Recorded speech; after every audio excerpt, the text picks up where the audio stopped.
All right, Bernie, how are you? It's great to see you again. Josh, great to see you as well. And doing great. Another very exciting season of Artificial. Yeah, so I'm completely caught up now. I think I Ooh, recently watched the first episode of season 4. okay. And this season seems like a complete departure from the way you guys have been working in the past. Not only with these new AI faction elements that you brought in, but just the overall way the show is scripted out and it's working. What did you guys, or how did you guys plan for that change for this season? So with Twitch, with a show like Artificial, kind of and a platform like Twitch, the spirit of well, let me put it this way: if you had taken this a story of Artificial, the story that we tell in Artificial, and said put it on network television or a streamer, they would be very, very focused on what the story is each year. Like, oh, how are you going to change the story? How are you going to make it bigger? Blah blah blah. And Twitch's version of that is actually slightly different. Twitch's version of that is how do you make it more innovative? Right. So yes, the story matters. Of course, story matters, but they're looking at because Twitch is owned by Amazon, so they're not trying to be Amazon. They're trying to be Twitch. Right. And so for Twitch's separation is like they're looking at innovation. And at the end of season 3 last year, you saw remote. Everybody was remote, all this stuff. And it's like going from that, I went, how the hell do you make this more innovative? Like right. What? Like I don't know, And it took me a while. It took some time, but I did think about it and design this faction system, this concept of can you factionalize the audience in a way where, I use Harry Potter as an example, Harry Potter houses. Like, can you make that mean more than just saying, oh, I'm a Gryffindor? Like, what does that mean to an audience member of Harry Potter? Yes, you identify to it, but can you actually use that to effectively change or alter the narrative in a way? So that's where it came out of, and that's where the faction system started. And we went from there, and added to this with the virtual characters, and we added to this with the channel point system that we implemented working with Twitch together. And as we've said every year of the show, and as Twitch technology has changed every year, this series kind of is pushing the boundaries each year and can only be done as is on the platform. Like you can't do this on YouTube. You can't do this on Facebook. Right. Yeah. So with that kind of in mind, what benefits do you see on Twitch, like as far as what the technology is able to provide you with, that made this the right place to do this kind of a show? I mean, so Twitch's API, not a programmer, but is very, very robust and customizable. Right. So you can pull a lot of data and you can use a lot of data, which gives us the ability to do things like last year with live score, right? You can't do that on YouTube. It just I don't think the API, oh, maybe you can now, but the API back then did not work that way. With Facebook, I believe there's a version of this, but Facebook is very, very open in many different ways. And so it's very difficult. And you can't do that on Instagram. You can't do it on TikTok Live. Right. So Twitch's system has all these things that are because Twitch is the most mature one, right? It has more elements like, everybody has chat. We get that. Okay. Everybody has some kind of emoting type thing. We get that. Okay. It's ironic that only a few of these platforms actually have live polls, which I think is funny. Yeah. These don't have live polls, right? Like I don't know if YouTube actually has finally gotten live polls. They just introduced a live poll type feature that you can put into the chat, but you can only have like 4 different options. It's basically A, B, or C. So it's very limiting. So it's not very customizable. So with Twitch, you have the ability, and this is what I didn't even know until I asked this question to some of the programmers. I'm like, hey, when a user jumps into the chat, could we actually ask them to identify with a group? Pick a house, right? Right. And then only show that house certain things through the extension ecosystem. And the people I've talked to, and obviously we're doing it now, they were like, yeah, you totally could. Then very few people do this, but that is possible with our platform. And that is not possible with these other ones that are, they're perfectly great live stream platforms. They do live streaming great. Like they do that great.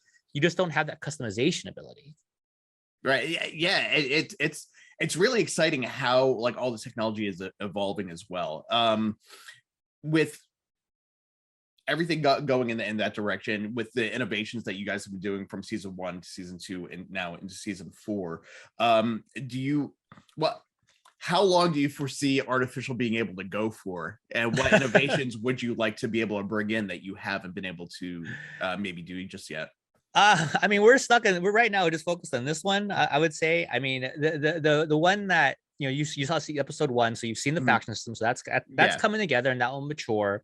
The one that I think that's still this season that we're still maturing in a different level is the economy, the channel point economy. Okay, and I think that kind of really forward thinking this thing, that's this plays with the whole like NFT crypto play, right? So because the only way to get in channel points for artificial, like if you start streaming Josh, I go to your channel, like the channel points for Josh is not the channel points for artificial, they're two different currencies, right?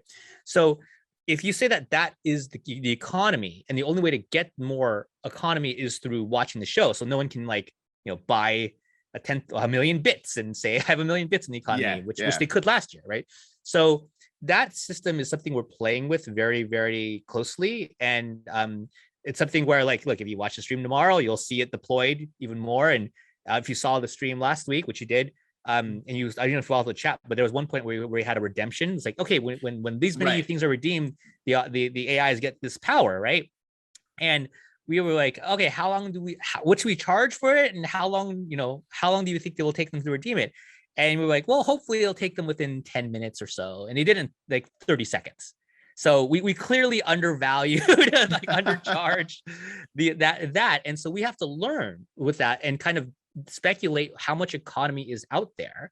And what I think is fascinating, and that you never hear this in a storytelling with the stuff you cover, it's like we're looking at like wealth gap, like looking at like, a super dedicated fan, for halfway through the season is going to have way more channel points theoretically than someone who's just exposed to this thing in the beginning. And that person is going to be way more powerful in the show than someone at the start of the show. And I can't think of any type of mainstream, series that has that problem. I don't really have to think of that. Okay. Yeah, that's really interesting. So what kind of challenges does that bring to actually developing the story and making sure that like all of that is kind of like what you're trying to do with the technology and the channel points and everything is balanced with how you want the story to flow? I mean, I think we have to play with some economic theory. We're trying to make sure that there's a lot of things for people to buy. Okay. And that's how, that's how the economy works, right? Right. The economy wants you to spend money. So we want you to spend money, or spend not money, actually these channel points in the economy and see what's there. So this is why I say that we're still developing this one out. And I know that Twitch really likes this one because obviously it's their currency, it's channel points, right? Like they've literally built this system. And I really do think, now you would have to ask them this, but I do think this innovation was critical to their green lighting of the season when we came up with this mechanism. They're like, oh, they're going to do this? And like, well, yeah, we want to do this. Can you help us do this? We think this is super cool. And so I do think, you can answer your earlier question about like, where does this go? I think the maturing of the audience economy in the show is a real thing. And we're seeing that not just on our show, where I'm sure if you're covering some of these NFT like games and things. I've seen them. I kind of keep up with that technology. It still feels like you said, it's really in its infancy, and we don't know where it's going to end up. Absolutely. So I think that's something there. And I what I like to say I'm really proud of is like, those NFT plays, like, they can easily be gamed by someone who just has a lot of money, like real money, right? It's like, oh, what? I'm just gonna buy all the mints, and I'm gonna have all the power in the economy. But for us, you can't do that. You literally have to watch the show to have the power in the economy. Now, does that only apply to people who are watching the show live, or if someone is watching the show on like the post stream, are they able to build up so that if they are able to watch it live, they're able to participate as well? I'm pretty sure it is whenever it's streaming that they can build. So even if we're not playing character show stuff and we're just streaming, that's going to happen. We have talked about doing replays and reruns, which we've done in the past. Anyway, it's not something new. We've done reruns in the past, and we want to make sure that when I'm going to say when, because I'm pretty sure we're going to do it. When we do that, it's with the deliberate message that, hey, here's your chance to mine, farm some channel points, just by watching the replay, and you catch up too. you can catch up too, and kind of see it that way. So that's just something that I think, from a programming perspective, from a platform perspective, I'm sure Twitch is super happy about that. Like, whoa, great, give them reason to watch replays. We love that. That sounds great. So all of that is in there, and again, it's about the inflation of the value, right? So I don't remember the exact method, but it's like, I think you get like 50 per like 5 minutes or something for 10 minutes or so, or 100 per 10 minutes. And it's like, okay, if you have $100 and you spend 5, you're not worried about the 5, right? But if you have $100 and you spend 75, you're worried about the 75 a lot, because that's all you got. So it's all about that kind of mindset. And I really can't believe that we're talking so much about economy in a story. Those are those things where, like, I'll read about like something like that happening, and all of a sudden I'm in this Wikipedia hole, just like learning as much as I can about that, which I think is one of the fascinating things about this show too, is that there's so much depth to all of that kind of happens. And I was talking with Stephen Chang yesterday, nice. And he was telling me that at the end of season 4, and at the end of season 3, he had no idea how it was going to end. Like he was completely caught off guard when Lilith just kind of disappeared, and now here we are in season 3. It's kind of getting to the, sorry, season 4. Kind of getting into some of that story stuff. Lilith is still missing. Yes. We don't know where she's at. We've seen Dr. Ruby appear, but we still haven't seen Elle. We haven't seen Justin. We don't know where Justin is, as far as I can remember. We don't. So I would assume, and I obviously you don't want to spoil anything, but what kind of surprises would the audience be in store for this season that they might be looking forward to from last season? I mean, everybody is in play. I'll put it that way. All right. So one of the things, to give you a non-spoiler answer, and basically a real answer too, is that because we write the show week to week, we really don't know. We know canonically in a narrative where everybody who we mentioned is, like, we know where they are. All right, like at least like, in a figurative, like, where in the world are they ish, or who's controlling, or who they with, and all that stuff. So we have all of that in play. Right. It's really a question of where the audience takes us in the story. And also, to be fair, we've always designed each season to be somewhat consumable just by watching that season. So it's a balance, right? So we don't necessarily want you to watch, if you want to catch up on the show, we're not requiring you to watch 4 seasons of this thing, or 3 seasons, and that's a lot of content, to watch. And even so, when to your viewers and listeners and so forth and readers, it's like the simplest thing you can do, I think, and honestly, is just watch the season finale from last year. Just watch the one season finale. It stands alone, I think, pretty well. Okay, it tells you who the players are, and it leaves everybody at a point that leads us into the season. And it doesn't focus big on these really past big characters like Sophie and Matt Lin and so forth, who aren't really in play right now because their stories have basically kind of played out in many ways. So that's really how we designed the show. Sure, of course, as he's mentioned, I mean, we've talked about Lilith this season already. We've talked about, we've hinted at things happening to people, bad things happening to people potentially. So all of this is in play, and we've also been in contact with all the actors who play those characters, and kind of gone like, hey, we don't know yet. Okay, we don't know yet. We just have to get this thing going. And you've seen the show, like this, the technical complications that this show has are enormous. Enormous. Okay. So virtual characters, live stages, multiple scenes, multiple actors, COVID testing, like all these things, just crazy. So we're taking this 1 week at a time. Let's say that. Since I spoke with Steven, his character, I think, is one of the ones outside of Lilith herself who has gone through the most dramatic change.